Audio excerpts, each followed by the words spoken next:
ہمارے چینل میں خوش آمدید۔ تو چلیے شروع کرتے ہیں آج کی کہانی۔ میں تو کبھی ایسا نہیں تھا جیسا بنتا جا رہا تھا، جبکہ وہ شخص تھا جس نے کسی جانور کو بھی کبھی تکلیف پہنچانے کی کوشش نہیں کی تھی، اور پھر میں خود جانور بن گیا اور ایسے قدم اٹھا بیٹھا جس کا کبھی تصور بھی نہیں کیا جا سکتا۔ آج بھی سوچتا ہوں تو میری روح لرز کر رہ جاتی ہے، لیکن اب میرے پاس پچھتاوے کے علاوہ کچھ نہیں تھا۔ میں نے اپنی انا اور نفس کی تسکین کی خاطر ایک معصوم کی زندگی برباد تو کر دی، لیکن اس کا پچھتاوا آج بھی میرے اعمال کا اژدہا بن کر مجھے ڈستا رہتا ہے۔ ایک کہانی جو خود ساختہ بدلے اور انا کی تسکین کے لیے شروع ہوئی، اس نے آخرکار مجھے ہی اپنی نظروں میں گرا دیا۔ میرا نام اسامہ ہے اور میں ایک کاروباری انسان تھا۔ میں نے جس گھر میں آنکھ کھولی وہ بھی ایک کاروباری گھر ہی تھا۔ میرے ابو کپڑے کا کام کیا کرتے تھے اور اچھے خاصے امیر تاجر تھے۔ میں 3 بہنوں کا ایک ہی بھائی تھا اور تیسرے نمبر پہ تھا۔ مجھ سے چھوٹی ایک بہن تھی، جبکہ 2 بہنیں مجھ سے بڑی تھیں جن کی شادی ہو چکی تھی۔ بچپن ہی سے مجھے بہت لاڈ اور پیار ملا۔ ابا جی مجھ میں اور بہنوں میں فرق نہیں کرتے تھے، لیکن امی بہنوں سے زیادہ میرے لاڈ اٹھاتی تھیں۔ میں نے جیسے تیسے میٹرک کیا، اس کے بعد کاروبار میں اپنے ابا کا ہاتھ بٹانے لگا۔ آہستہ آہستہ دکان کو ترقی دی اور ایک نئی دکان بھی کھول دی۔ میری ایک کزن جو کہ میری خالہ کی بیٹی تھی مجھے بچپن ہی سے بہت پسند تھی۔ اس کا نام سحر تھا۔ وہ اپنے نام کی طرح ہی اپنی شخصیت میں ایک عجیب قسم کا سحر رکھتی تھی۔ سحر اپنے ماں باپ کی اکلوتی بیٹی تھی۔ باوجود کزن ہونے کے اور اچھی خاصی فرینکنس ہونے کے، میں اس سے کبھی دل کی بات نہیں کہہ سکا۔ البتہ مجھے شروع ہی سے یہ خوش فہمی ضرور رہی کہ شاید وہ بھی مجھے پسند کرتی ہے۔ ہم بچپن ہی سے ایک دوسرے کے بہت کلوز تھے۔ ایک دوسرے سے ہمارا اچھا خاصا ہنسی مذاق چلتا رہتا تھا۔ اس کے باوجود میری کبھی جرأت نہیں ہوئی کہ میں اس کے سامنے اپنے دل کو کھول کر رکھ دوں اور اس سے محبت کا اظہار کروں۔ مجھے یوں لگتا تھا کہ اگر اس نے مجھے ٹھکرا دیا تو شاید یہ میرے لیے قابل برداشت نہیں ہوگا۔ اسی لیے میں اس سے یک طرفہ محبت کو اپنے دل میں دبائے رہا اور اس کا نتیجہ مجھے جلد ہی بھگتنا بھی پڑا۔ وقت گزرتا گیا اور میں 25 سال کا ہو گیا۔ اب میرے ماں باپ کو میری شادی کی فکر تھی۔ اس کے لیے امی نے کئی رشتے دیکھے، لیکن میں ہر رشتے میں کوئی نہ کوئی خرابی یا عذر پیش کر دیتا، کیونکہ میں صرف سحر سے ہی شادی کرنا چاہتا تھا۔ لیکن مجھے سمجھ نہیں آتا تھا کہ میں امی سے یا ابو سے یہ بات کیسے کہوں۔ اسی ادھیڑ پن میں وقت میرے ہاتھ سے نکل گیا۔ ایک دن جب میں دکان سے گھر واپس آیا تو بڑی بہن نے خوشی خوشی میرے سامنے مٹھائی پیش کی۔ میں نے حیران ہوتے ہوئے پوچھا کہ یہ کس چیز کی مٹھائی ہے، اور یہ پوچھتے ہوئے برفی کا ایک ٹکڑا اٹھا کر منہ میں رکھ لیا۔ بہن کہنے لگی، یہ مٹھائی خالہ نے بھیجی ہے کیونکہ سحر کا رشتہ پکا ہو گیا ہے اور 2 ماہ کے بعد اس کی شادی کی تاریخ رکھ دی ہے۔ یہ سنتے ہی برفی کا وہ ٹکڑا گویا میرے حلق میں پھنس گیا اور مجھے یوں معلوم ہونے لگا جیسے سحر نے میرے ساتھ بے وفائی کی ہے۔ حالانکہ میری محبت صرف یک طرفہ احساس تھا، جس کا ذکر میں نے کبھی سحر سے بھی نہیں کیا تھا، اور اس بیچاری کو میری محبت اور میرے دلی جذبات کے بارے میں خبر ہی نہیں تھی۔ اس سب کے باوجود میں سحر کو قصوروار سمجھنے لگا اور میرے دل میں سحر کے لیے بدگمانیاں پیدا ہونے لگیں۔ میں اپنی بزدلی اور کم ہمتی کا ذمہ دار سحر کو سمجھنے لگا اور سوچنے لگا کہ سحر نے میرے ساتھ ایسا کیوں کیا۔ میں نے بہت کوشش کی کہ 2 ماہ میں کسی طرح سے ایسے حالات پیدا کر سکوں کہ سحر کا یہ رشتہ ٹوٹ جائے اور اس کی شادی نہ ہو، لیکن میں اپنی دلی کمزوری اور کم ہمتی کے باعث ایسا کچھ نہیں کر سکا، اور آخرکار سحر کی شادی کا دن آ پہنچا۔ اس قریبی رشتے کی وجہ سے مجھے بھی شادی میں شرکت کرنا پڑی اور اس کی رخصت ہونے کا منظر اپنی آنکھوں سے ہی دیکھنا پڑا۔ وہ وقت مجھے سانپ بن کر ڈس رہا تھا کہ جب سحر اپنے دولہا کے ساتھ اسٹیج پہ بیٹھی تھی۔ اس کا خاوند خاصا خوش شکل لیکن چہرے اور آنکھوں سے کچھ سخت گیر قسم کا انسان معلوم ہوتا تھا۔ میں دل ہی دل میں سحر کو بددعائیں دے رہا تھا اور میرا غصہ سحر کے لیے بڑھتا جا رہا تھا۔ اس وقت تو مجھے اس بات کا احساس نہیں ہوا، لیکن اب سوچتا ہوں کہ میں شاید نفسیاتی مریض ہی بن گیا تھا جو اپنی بزدلی اور کم ہمتی کا ذمہ دار سحر کو مان کر سحر کو سزا دینا چاہتا تھا۔ آخر کار سحر اپنے دولہا کے ساتھ رخصت ہو گئی اور میں اپنے دل میں پلتے ہوئے انتقام کے جذبات کو بھڑکاتے ہوئے گھر لوٹ آیا۔ وقت گزرتا گیا اور سحر کے لیے میرے دل میں کینہ اور بغض بھی بڑھتا چلا گیا۔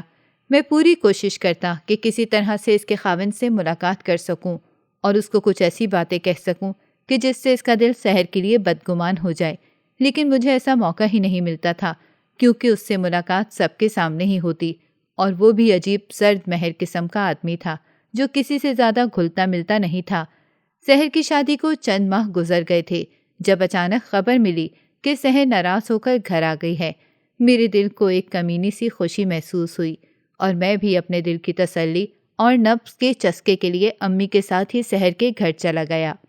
وہاں جا کر معلوم ہوا کہ اس کا شوہر بے حد شکی مزاج ہے اور صرف شک کی بنیاد پہ ہی سحر کو مارتا پیٹتا رہتا ہے، بلکہ سحر کی ساس بھی کچھ اسی طرح کی عورت تھی جو بیٹے کی اس ذہنیت کا فائدہ اٹھاتے ہوئے سحر کو ذلیل کروانے کا کوئی موقع ہاتھ سے نہیں جانے دیتی تھی۔ اپنی بہن کی بیٹی کی یہ حالت دیکھتے ہوئے میری امی بہت زیادہ دکھی ہوئیں اور رونے لگیں، لیکن میرے دل میں تو مانو لڈو پھوٹ رہے تھے اور میں سحر کی طرف ایسی کینہ توز اور طنزیہ نظروں سے دیکھ رہا تھا جیسے اس پر ظلم ہونے سے میرے دل کو بہت خوشی محسوس ہو رہی ہو۔ محبت کا وہ جذبہ جو میں کبھی سحر کے لیے محسوس کیا کرتا تھا اب نفرت اور انتقام کا ایک بے پناہ جذبہ بن چکا تھا۔ اس کے آگے تمام اقدار، اخلاقیات اور انسانیت ختم ہو گئی تھی۔ کچھ دن بعد سحر واپس اپنے سسرال چلی گئی، لیکن 2 ماہ گزرنے کے بعد ایک بار پھر سحر اپنے میکے واپس آ گئی۔ اس بار بھی وہی کیس تھا۔ جب ہم سحر کا پتہ کرنے اس کے گھر گئے تو اس کے چہرے پہ نیل کے نشان تھے اور وہ شاید بیمار بھی تھی۔ اسے دیکھ کر ایک بار تو میرا دل تڑپا، محبت نے انگڑائی لی، لیکن دوسرے ہی لمحے میری نفسانی خواہش اور انتقام کا جذبہ سب پہ حاوی آ گیا اور میں اس کی حالت سے مزہ لینے لگا۔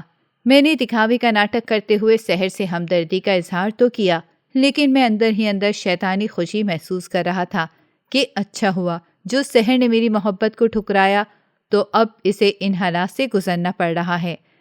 وقت اسی طرح گزرتا چلا گیا اور سحر کے لیے زندگی مشکل سے مشکل تر ہو رہی تھی۔ آخرکار وہ دن بھی آیا جب انہی لڑائی جھگڑوں کی وجہ سے سحر کو طلاق ہو گئی اور وہ واپس اپنے میکے آ بیٹھی۔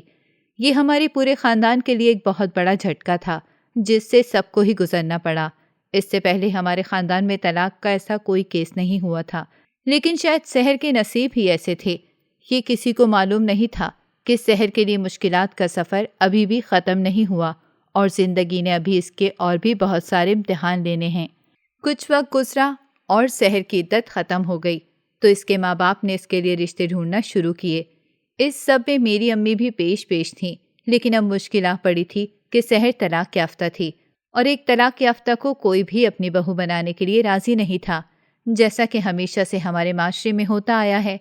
اب سحر کے لیے جو رشتے مل رہے تھے وہ بڑی عمر کے بوڑھے مرد جو بچوں والے تھے یا جو رنڈوے تھے اور اپنے بچوں کے لیے ایک نوکرانی چاہتے تھے۔ ایسے بھی رشتے آئے جو دوسری شادی کرنا چاہتے تھے، لیکن ان سب پہ سحر کی ماں مطمئن نہیں تھی اور نہ ہی میری امی ان پہ مطمئن تھیں۔ امی اکثر اپنی بھانجی کے نصیب کے لیے سوچ سوچ کر رویا کرتی تھیں اور دعا کرتی تھیں کہ میری بیٹیوں کو ایسا وقت نہ دیکھنا پڑے۔ انہیں کیا معلوم تھا کہ ان کے گھر میں ہی سحر ایک بڑے امتحان سے گزرنے والی ہے۔ میں یہ سب مناظر بڑی شوق و دلچسپی سے دیکھ رہا تھا اور میرے ذہن میں مزید انتقام کی آرزو تھی۔ میں چاہتا تھا کہ سحر ایسے ہی کسی گھر میں دوبارہ بیاہ کر جائے جہاں پر اس کی مشکلات کا سفر ساری زندگی ختم نہ ہو۔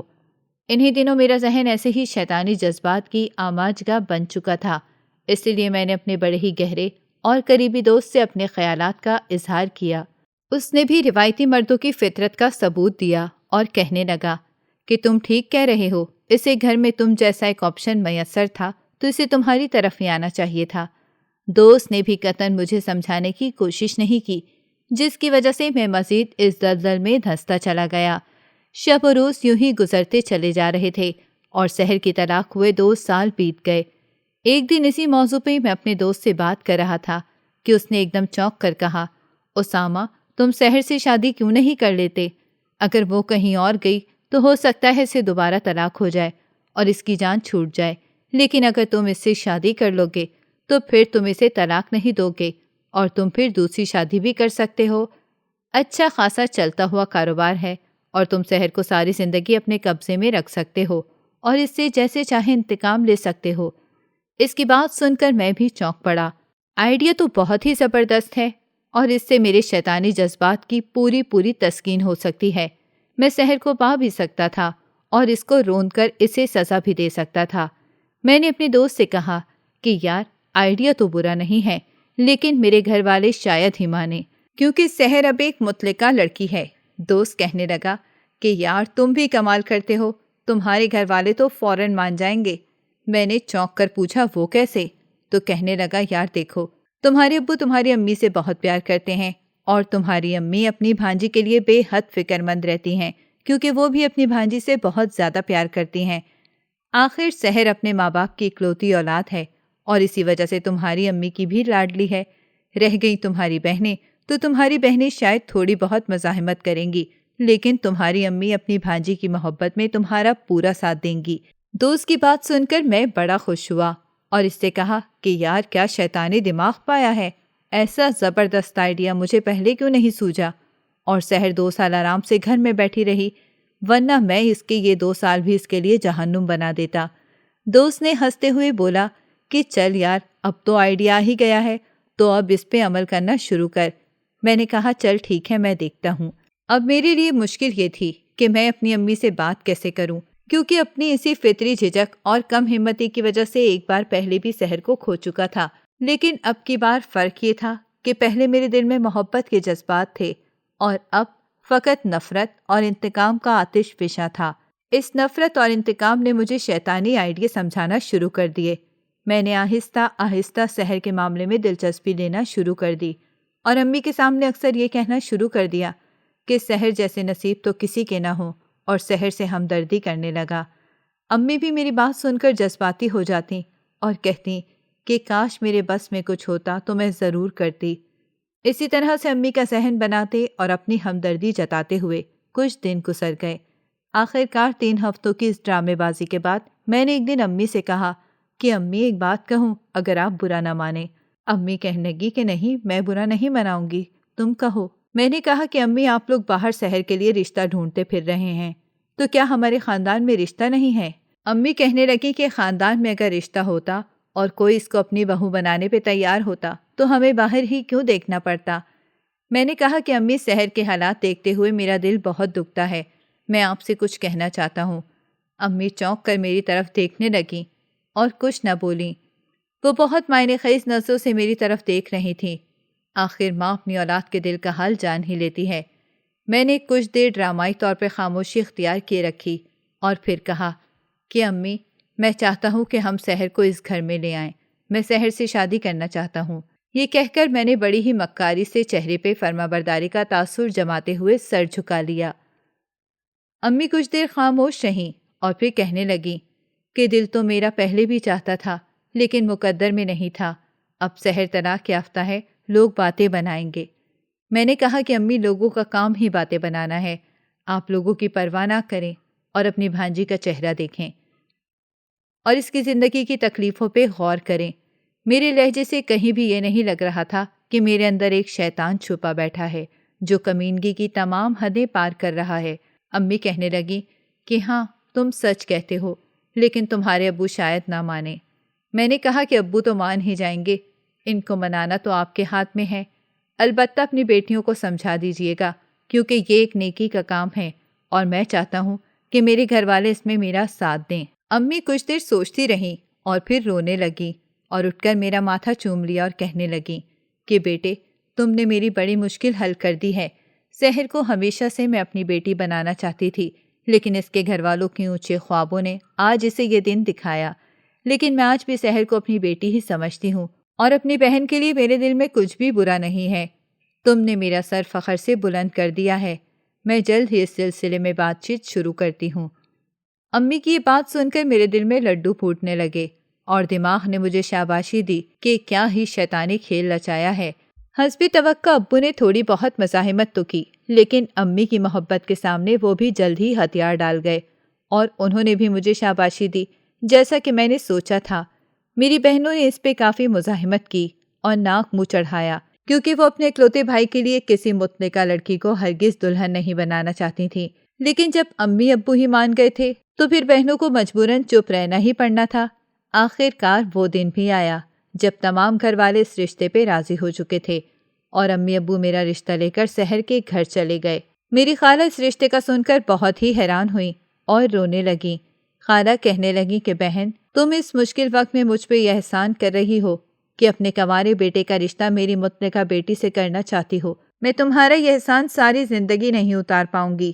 تم اپنی سحر کو جانتی ہو، مجھے اس کے سلسلے میں کسی قسم کی صفائی دینے کی ضرورت نہیں ہے، اور تم سمجھتی ہو کہ وہ کتنی اچھی نیچر اور سیرت کی ہے۔ مجھے تو تم سے یہ کہنے کی بھی ضرورت نہیں رہی کہ تم اس کا اپنی بیٹی کی طرح خیال رکھنا، کیونکہ جو تم کر رہی ہو وہ آج کی اس مکار اور خود غرض دنیا میں کوئی بھی نہیں کرتا۔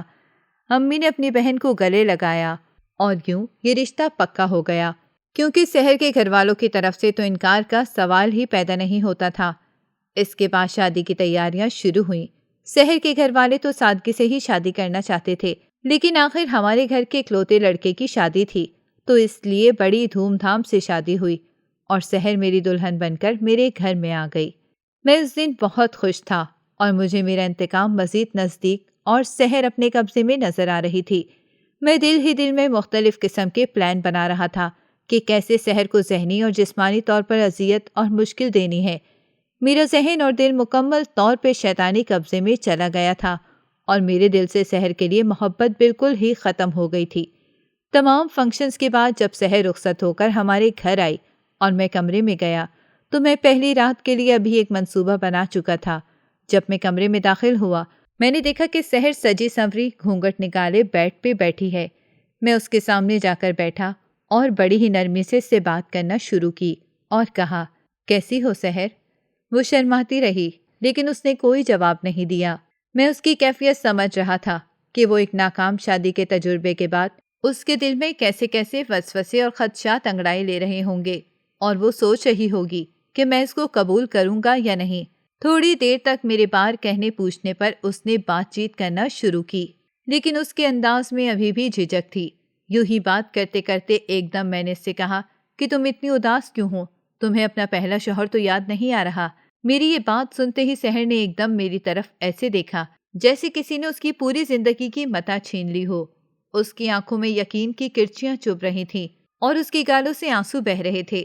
اس نے کوئی جواب دیے بغیر نظریں جھکا لیں اور میں بھی اپنے منصوبے پہ خوش ہوتا ہوا اتنے پہ ہی اکتفا کر گیا۔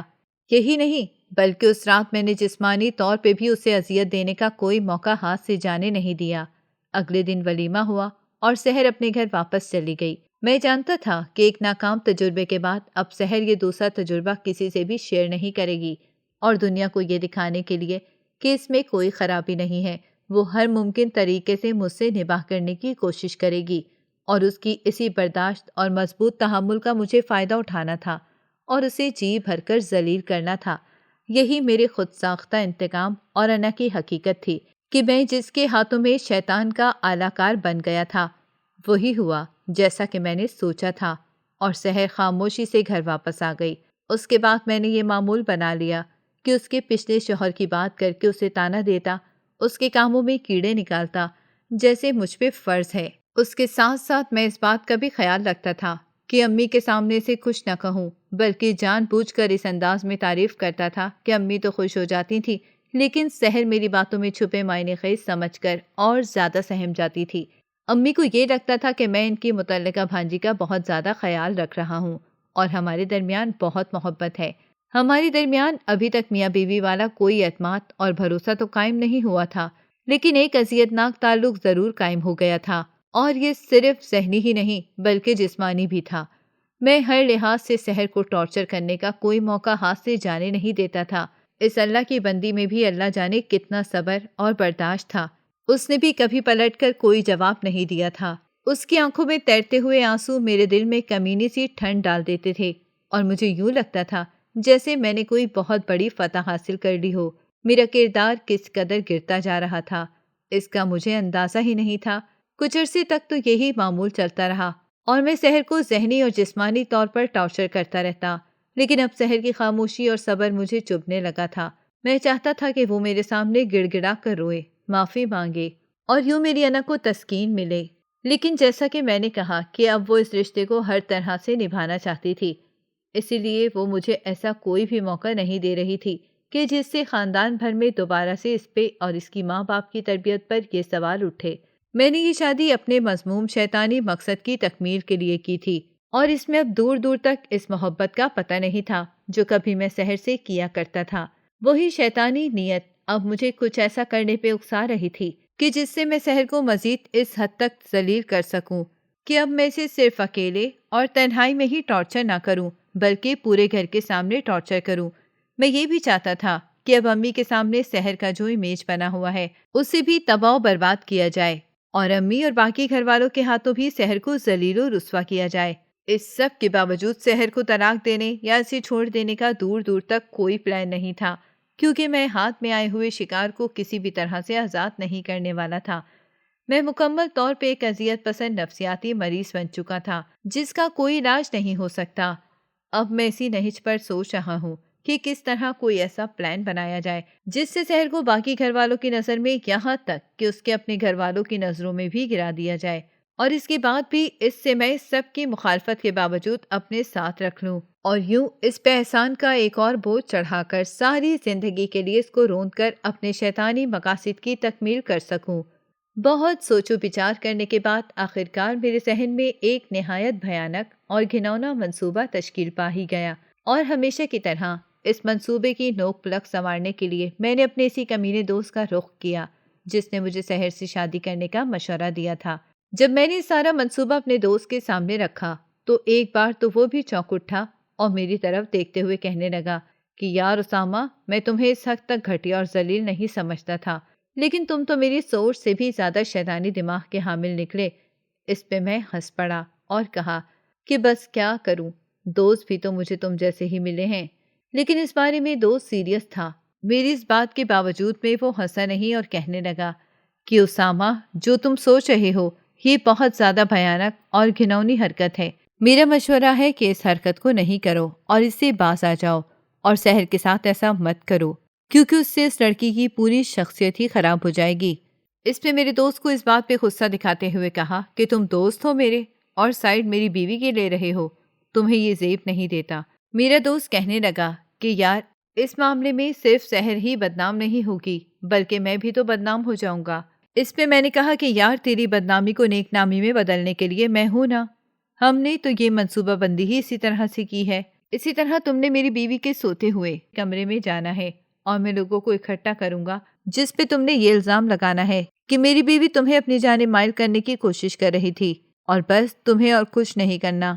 باقی تم میرے کمرے سے کیسے جاؤ گے اس کا طریقہ بھی میں تمہیں بتا دوں گا، تم بس حامی بھرو اور اس کام میں میرا ساتھ دو۔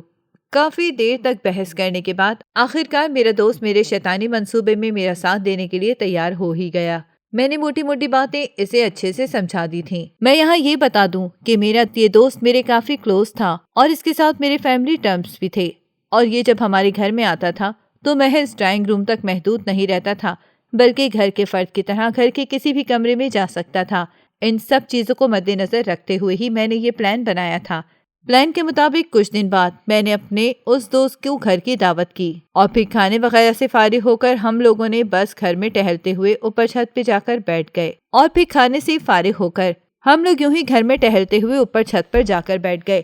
میں نے یہ ذہن میں رکھا کہ جب ہم چھت پہ بیٹھے ہوں تو اسی وقت امی اور ایک بہن اوپر چھت پہ ضرور موجود ہوں، اور ایسا ہی ہوا۔ تبھی میں نے دوست کو اشارہ کیا تو وہ نارمل سے انداز میں بولا کہ اسامہ، میرے فون کی بیٹری ڈیڈ ہو رہی ہے، اس کو چارجنگ پہ لگانا ہے۔ تو یار، میرے روم میں چارجر پڑا ہے، ادھر جا کر لگاؤ اور پھر ادھر ہی آ جانا، چائے بن رہی ہے اور پھر وہ پینی ہے۔ میرا دوست ابھی بھی اٹھنے کے لیے کچھ ہچکچاہٹ کا مظاہرہ کر رہا تھا، لیکن میں نے اسے غصے سے گھورا۔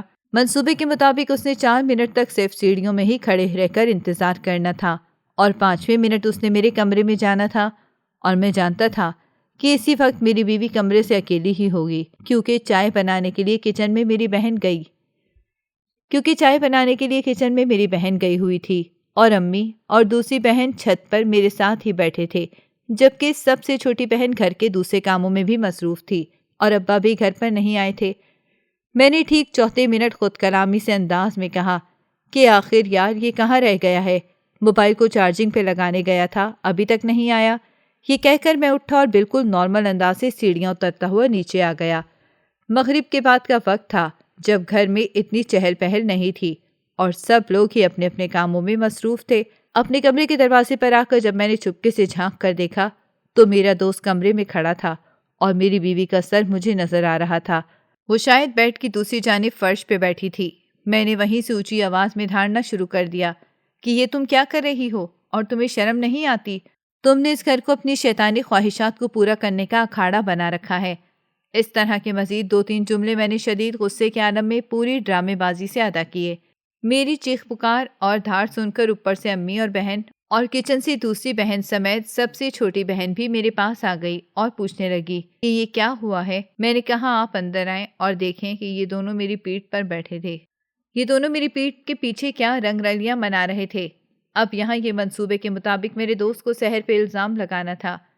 ہم جیسے ہی کمرے میں داخل ہوئے تو میں نے دیکھا میرا دوست گھٹنوں کے بل زمین پہ بیٹھا ہے اور اس کے چہرے پہ آنسو بہہ رہے ہیں، اور داخل ہونے پہ مجھے صاف نظر آیا کہ میری بیوی اس وقت مغرب کے بعد کے نوافل ادا کر رہی تھی اور اب وہ دعا مانگنے میں مصروف تھی۔ جب میں نے ڈھاڑ چیخم دھاڑ مچائی تو اب وہ چونک کر ہماری طرف دیکھ رہی تھی۔ میرے لگائے ہوئے الزامات سن کر وہ اس وقت شدید صدمے کی کیفیت میں تھی۔ اس سے پہلے کہ میں کچھ اور بولتا، میرا دوست اٹھا اور اس نے میرے منہ پر ایک تماچا رسید کیا اور کہنے لگا کہ آنٹی یہ سب شیطانیت آپ کے بیٹے کی پھیلائی ہوئی ہے، اور ہاں میں مانتا ہوں کہ یہ سب شیطانیت آپ کے بیٹے نے پھیلائی ہوئی ہے، اور ہاں میں مانتا ہوں کہ کسی حد تک میں بھی اس سب کا حصے دار ہوں۔ یہ کہہ کر اس نے سحر کی شادی کے پلان سے لے کر اب تک کی ساری بات کھول کر بتا دی۔ اس کی ان باتوں پر مجھے بہت غصہ آیا اور میں نے مکرنا چاہا۔ اس نے کہا کہ تمہارے پاس ان سب چیزوں کا کیا ثبوت ہے؟ تم اپنے آپ کو بچانے کے لیے مجھ پر جھوٹا الزام لگا رہے ہو۔ تو اس نے جیب سے موبائل نکال کر آڈیو ریکارڈنگ چلا دی جس میں ہماری کل کی گفتگو ریکارڈ شدہ تھی۔ یہ سب سننے کے بعد امی نے مجھے مارنا اور کوسنا شروع کر دیا اور بددعائیں دینے لگیں کہ مجھے نہیں معلوم تھا کہ میں اپنے ہی گھر میں ایک شیطان کو پال رہی ہوں۔ اسی وقت ابا جی بھی گھر آ گئے اور انہیں جب سارے معاملے کا علم ہوا تو انہوں نے اسی وقت مجھے ساری جائیداد سے آگ کرتے ہوئے گھر سے باہر نکال دیا اور کہا کہ سحر اب تمہاری بیوی نہیں بلکہ ہماری بیٹی ہے، اور تم نے جو کچھ کیا ہے اس کے بعد ہمارا سر ہماری بیٹی کے سامنے ہمیشہ کے لیے جھکا رہے گا۔ اور مجھے اس وقت کھڑے کھڑے گھر سے باہر نکال دیا گیا۔ یوں آج میں دنیا کا سب سے کلاش اور ہارا ہوا انسان ہوں جس نے اپنی نفسانی تسکین کی خاطر اس حد تک گھناؤنے کام کیے ہیں کہ اب کوئی بھی رشتہ سے منہ لگانے پہ تیار نہیں۔ میری کوئی بہن مجھ سے بات کرنے کو تیار نہیں، اور نہ ہی اتنے برس گزر جانے کے باوجود ابا جی نے مجھے دوبارہ گھر میں داخل ہونے کی اجازت دی ہے۔ میرے اپنے سگے مجھ سے شدید نفرت کرتے ہیں۔ جب میں نے بعد میں اپنے دوست سے اس کی وجہ پوچھی تو اس نے مجھے بتایا کہ جب کمرے میں داخل ہوا تو سحر دعا مانگتے ہوئے رو رو کر اللہ سے شکوہ کر رہی تھی اور تمہاری شکایت کر رہی تھی، تو میرا ضمیر جاگ گیا۔ باقی ریکارڈنگ تو میں نے اپنی حفاظت کے لیے کی تھی کہ اگر تم مکر جاؤ تو میں اپنا دفاع کر سکوں، لیکن سحر کو گڑگڑاتے دیکھ کر مجھے احساس ہوا کہ میں کس قسم کے شیطانی کام میں تمہارے ساتھ ملوث رہا۔ آج زندگی مجھے بے دردی سے سڑکوں پر رول رہی ہے اور مجھے فٹ پاتھ پہ سونا پڑتا ہے، جو کبھی اپنے گھر کا اکلوتا بیٹا اور نازوں میں پلا ہوا شہزادہ تھا، اور وہی آج اپنے گھر والوں کی نفرت کا مرکز بنا ہوا ہے۔ اگر آپ کو ہماری کہانی پسند آئی ہو تو ہمارے چینل کو لائک کریں اور سبسکرائب کر دیں۔ بیل نوٹیفیکیشن کو بھی آن کر دیں تاکہ ہماری آنے والی ہر مزیدار کہانی آپ کو وقت پر ملتی رہے۔